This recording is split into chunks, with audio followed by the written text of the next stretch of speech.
Gamit ang makabagong teknolohiya ng quantum resonance magnetic, chiropractic treatment at acupuncture, umikot muli ang Shield Essentials para maghandog ng libreng check-up para sa mga taga-Barangay Bambang.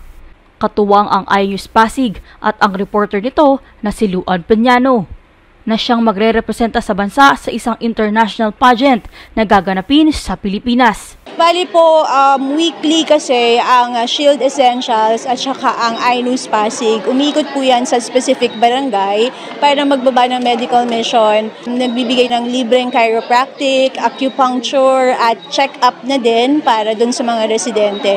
And this time po dito sa Barangay Bambang ay ibinaba po ulit siya ng Shield. Nagpartner tayo sa Team Make It Happen. At the same time, dahil magre-represent po ako sa Philippines para sa Mrs. Glamour of the Year International 2023, ay kasama na rin yung advocacy natin para dito sa medical mission. Meron tayong ibinigay na vitamins, mula po rin yan sa Rotary Club of Pasig Sunrise. At the same time, meron din na iba pang mga giveaways para dito sa mga pumuntang mga taga-Bambang. Sa tulong ng Team Make It Happen, Rotary Club of Pasig Sunrise at AFC Bayo, nabiyayaan ang mahigit 150 individual ng libreng serbisyo, vitamins, pagkain at iba pa sa Bambang Elementary School noong ika-26 ng Agosto.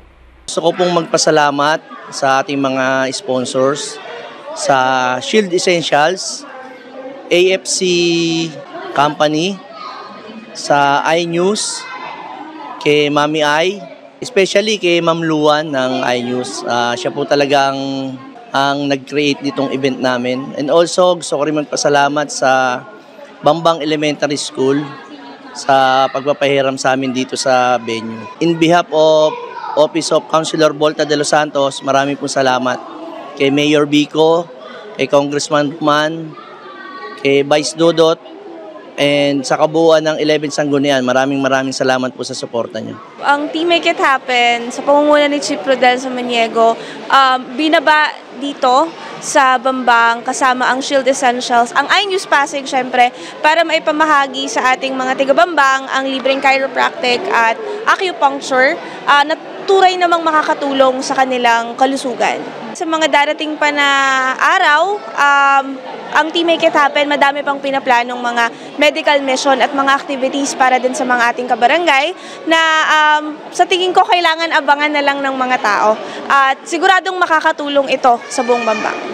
Ang sa akin lang sana patuloy niyong suportahan, hindi lang po ako kundi ang buong Team Make It Happen, si Consihal Volta de los Santos at syempre patuloy niyo pong tangkilikin ang mga activities na pinababa namin para sa barangay. Ako po ay dating kagawad dito sa ating Barangay Bambang. Muli po tayong gustong bumalik at muling ipagpatuloy kung mga magagandang aking nasimulan nung panahon ng tayo po ay barangay kagawad. Umasa po kayo mga kasama ko sa Barangay Bambang o kabarangay na pagsisikapan po natin muli at i-upgrade yung mga dati nating ginawa na naitulong ko to sa ating barangay.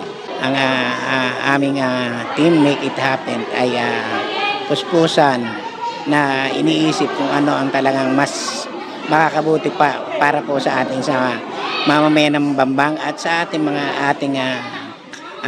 barangay. Kami po sa aming Team Make It Happen na pangunguna ni Chief Rodel Samaniego ay gagawin ang lahat na kayo ay mabigyan ng pinakamagandang serbisyo sa ating barangay. Maraming salamat po at buhay po tayong lahat. Nagpasalamat ang mga taga-Bambang sa naging proyekto. Okay naman po, parang gumaan po yung aking pakiramdam. Yung pilay ko po, may pilay po ako kasi rito sa daliri, parang inano po niya, hinilot po niya, parang umukay naman po. Yung talagang masakit po.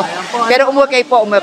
Malaking bagay po, malaking tulong po sa amin, kagaya na po namin na may mga sakit po, may mga nakaramdaman po sa katawan, malaking bagay po, kaya napapasalamat po kami sa kanila po.